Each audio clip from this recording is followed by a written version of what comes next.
Good morning. Always fun to have you join us here on 3+U. We have a very excited guest to kick things off for us this morning because Tish Gelmard, she's excited too. She's here from the Chattanooga Nature Center, but she's brought with her Winnie. Winnie has actually been in the studio for a while now, and she is a chatty Cathy this morning. She's very busy. I don't even know where to start with you, so I'm going to start before we talk about Winnie. To talk about the importance of your visit this morning, because you are a great little Santa's helper if you're looking to give things this time of year for somebody who you don't want to give a material thing to. You can give an experience. Yes.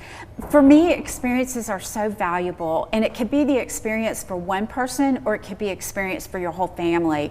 We do behind the scenes tours with our animals, so you can actually hold her.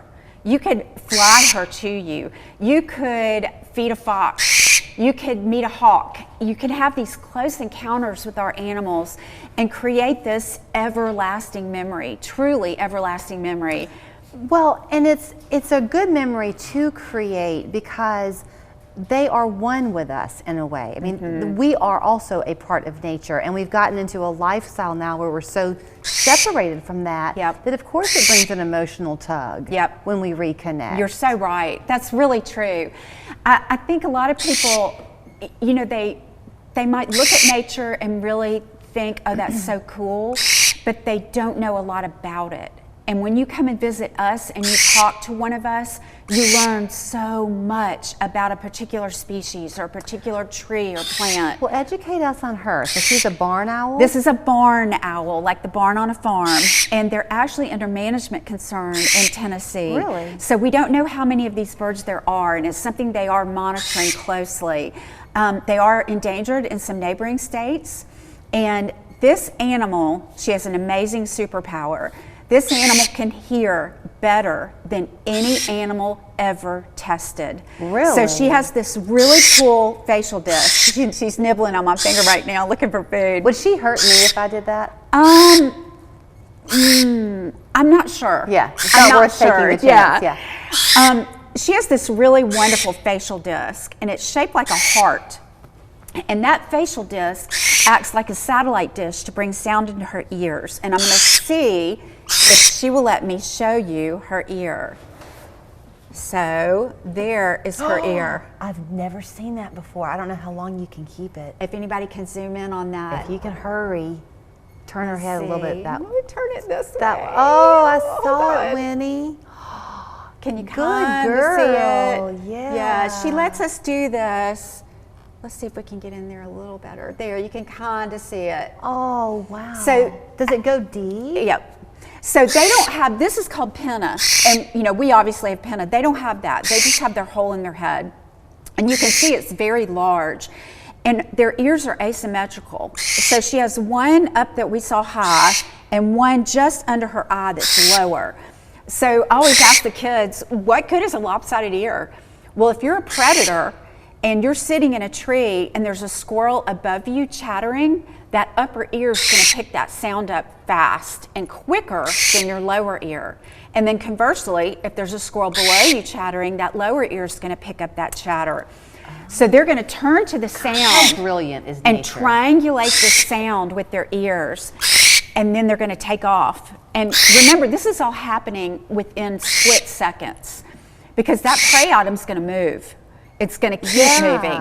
And when she takes off to go toward that prey item, not only is she moving, but the prey item is moving, and she is triangulating the sound of that prey item. That's amazing. And adjusting her movement and the movement of the mouse or the rat while she's going in to follow it. It's really unbelievable. Amazing.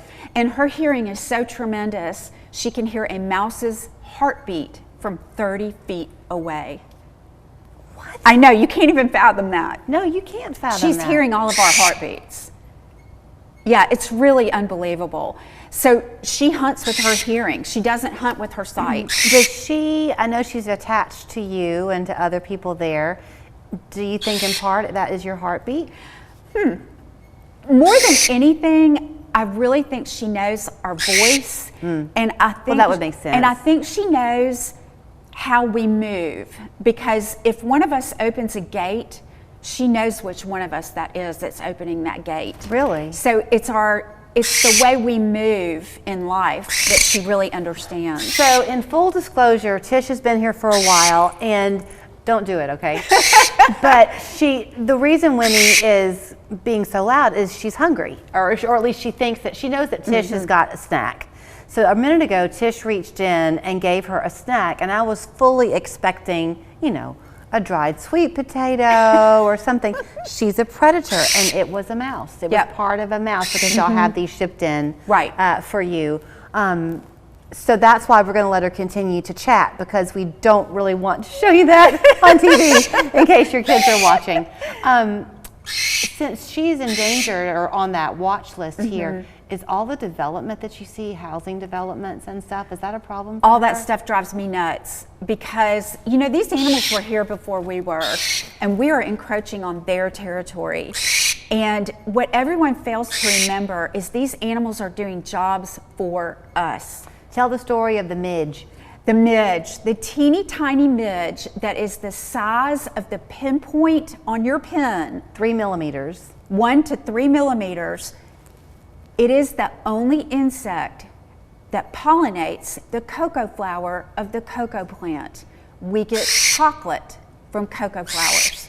A teeny tiny midge, almost invisible, is upholding the entire chocolate industry. Right, because it pollinates it. Yeah, and we're the ones consuming the chocolate. So everything in life serves a very needed purpose, and you have to respect it. Yeah, and we have to remember that the jobs that they're doing are benefiting us. They're not out there doing them. Certainly they're being fed by the jobs they're doing, but those jobs are benefiting our environment and in turn us. This is maybe a way to incentivize you to think about either getting a membership to Reflection Riding or giving some of these nature encounters as a gift, because as much as you might be able to see, it's not the same thing as being up right close. Here with her. Her markings are stunning. I know she's a barn owl, but she looks like a starry night or something. Oh, that's a great way to think of it. Yeah, her little I love specks. that. She has little polka dots all over. Yeah, and what's amazing is I could lift up one feather and it might have one polka dot on it. And look at all these polka dots. And look at her back. And she's just snowy. She's absolutely beautiful. She is. When you were showing us her ear earlier, do y'all have to check that for her occasionally? Nope, we never check her ears. Really? Yep, they're good to go. We do talon trims and beak trims, because in nature they would be honing those naturally on a lot of the different surfaces that they're on and the different foods that they're eating. And we have a lot of different surfaces inside each muse that our animals live in, but we can't replicate nature exactly. So we have to help it out a little bit. If you have land in town or around here, or if you happen to see a barn owl, since they're on that watch list, is there any benefit to letting someone know? You could call TWRA and let them know. TWRA, Tennessee Wildlife Resource Agency, they're our Department of Natural Resources. You can certainly let them know. I don't know if anyone is actively monitoring that or not, but under management concern is something we need to be aware of. And we've got to quit developing land. We've got to quit building, or this animal's going to end up on the endangered species list. I know that you need to make sure your property is protected, and you don't want to have a tree fall on your house and that kind of thing. But aren't dead trees beneficial? Dead trees are called snags, and they are incredibly beneficial. They house all kinds of insects and other different insects in the insect family, and a lot of birds are eating those. So not only is it providing food for birds, but it's also providing shelter for birds. Snags are awesome to leave alone, and if you're concerned about it falling on something, cut it in half. So if it falls, that's a good idea. If it falls, it doesn't land on something, but cut it in half and leave it. You are providing shelter for so many different species by leaving that snag on your property. In terms of the wildlife encounters, you don't handle that specifically. You're now going into schools and things. I am. So we're midway point in the year. Can people get in touch with you for spring tours? Please, my calendar's already booking up. Yeah, give me a call. I can come into your business. I can come into your school and bring animals and have this wonderful lesson. You know, I'm glad that you mentioned that about the business, because why do kids get all the fun? I know. We don't need to quit. I don't mean that to sound silly, but I mean, every time you're here, the zoo comes, Humane Society comes, you should watch the television station just light up. It does. People gravitate. What a great tonic. Yeah, absolutely. Think about, you know, you're just moving through your day at work. Yeah. And all of a sudden I show up and I'm walking through with an owl. The morale It's increases and the happiness increases. So then it becomes a better productive day for people. Just that little break of happiness really helps. How old is she? She's, gosh, she'll be 2 in April. Okay. Yeah, she'll be 2 in April. And is she unflighted? Is her wing back? She is completely flighted, and we actually fly her. Oh. Yeah, she's trained to fly to a cricket sound that we play on a speaker. And so when I take her in the classroom, depending on the situation, I'll fly her to that speaker. And then we also do a program with her on Fridays and Saturdays that people can come and we fly her to the speaker as well. Then go online. Reflectionwriting.org is the website. You can get those memberships there, the wildlife encounters there. So thank you so much, Tish. You're welcome. You came on a Monday. That's our dad joke of the weekday. So Jason Wright always gives us a bit of a funny to begin the week. We could use the humor, especially during this hectic time of year. So here's Jason with your dad joke of the week. Eye roll, please. Your dad joke of the week, brought to you by West Yellowknife Trading Post.